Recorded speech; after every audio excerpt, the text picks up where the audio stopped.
Siap, kalau gitu kami ingin minta respon juga dari Bapak Menteri mengenai hal ini. Betul tidak sih kemudian jika masa jabatannya diperpanjang, dugaan dari Bang Fahri tadi justru ada main-main nanti di belakangnya?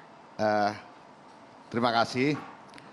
Pertama secara umum saya sebenarnya sepakat dengan Bang Fahri. Jadi kita bicara revisi Undang-Undang Nomor 6 Tahun 2014 tentang desa. Itu awalnya. Jadi awal diskursus bergulir kan di situ.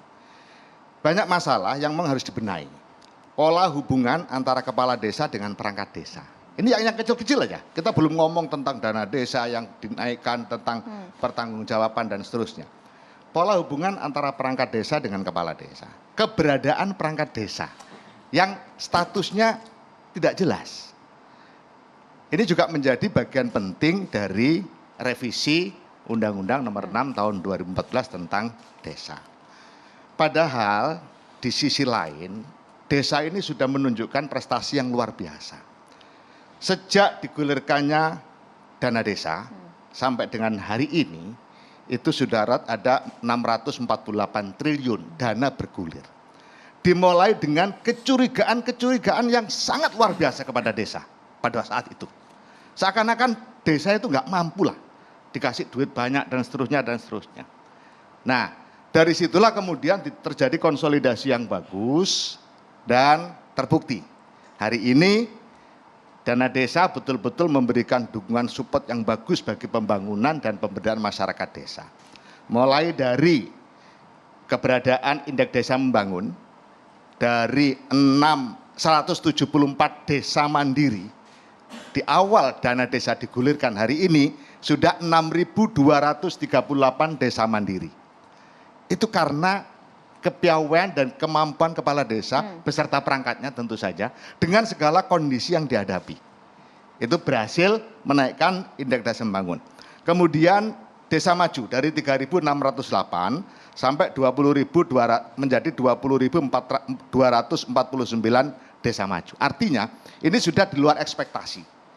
Target RPJMN sebenarnya 2024 itu 5.000, tapi hari ini sudah 6.000. Ini menunjukkan bahwa kerja-kerja pemerintahan desa dengan kondisi yang begitu banyak dinamika itu ternyata berhasil dengan baik, dan infrastruktur desa juga luar biasa hari ini setelah digulirkan dana desa oleh Pak Jokowi.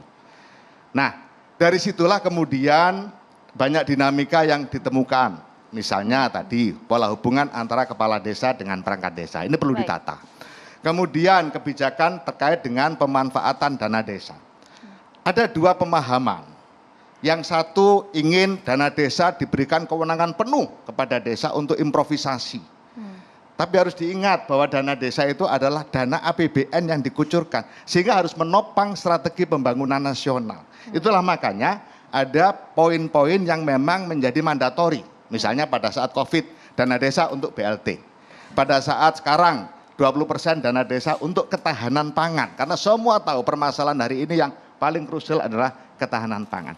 Tetapi di balik itu sebenarnya 3% untuk operasional pemerintah desa. Mulai tahun 2023.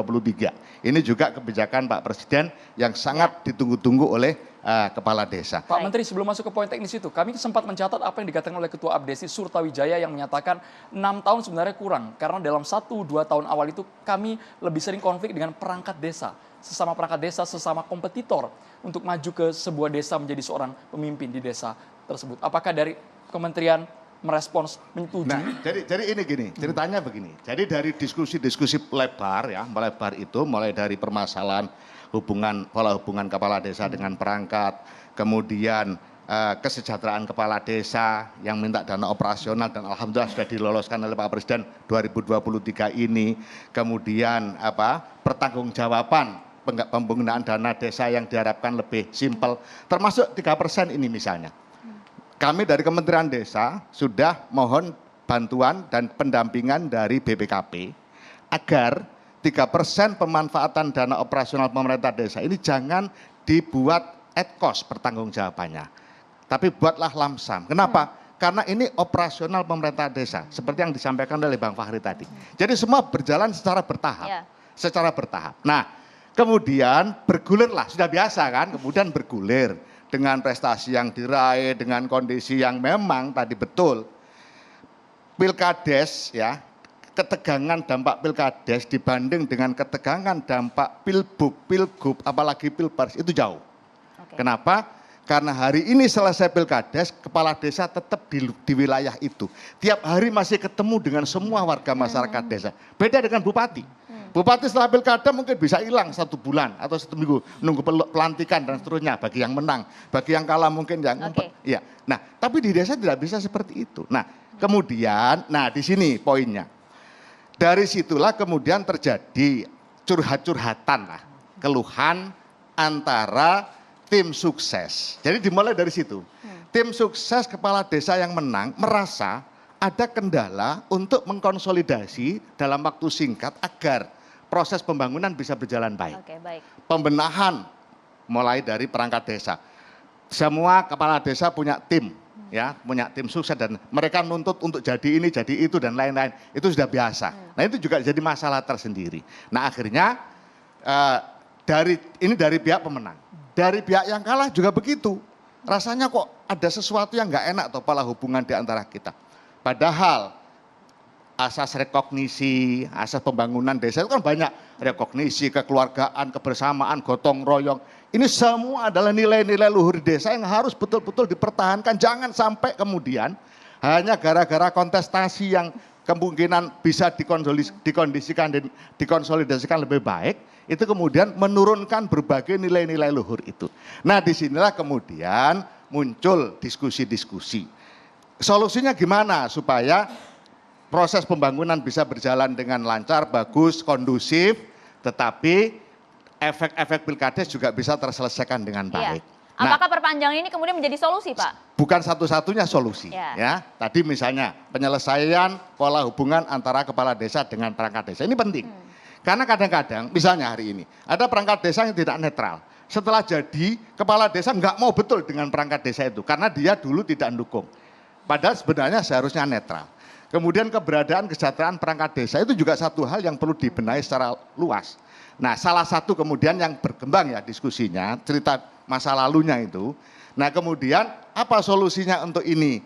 Muncullah bagaimana kalau masa jabatan kepala desa itu ditambahi bukan 6 tahun supaya konsolidasinya, kondusivitas dan lain-lain bisa lebih panjang dan berbagai permasalahan yang diakibatkan oleh pilkades bisa diselesaikan dengan sebaik-baiknya. Satu.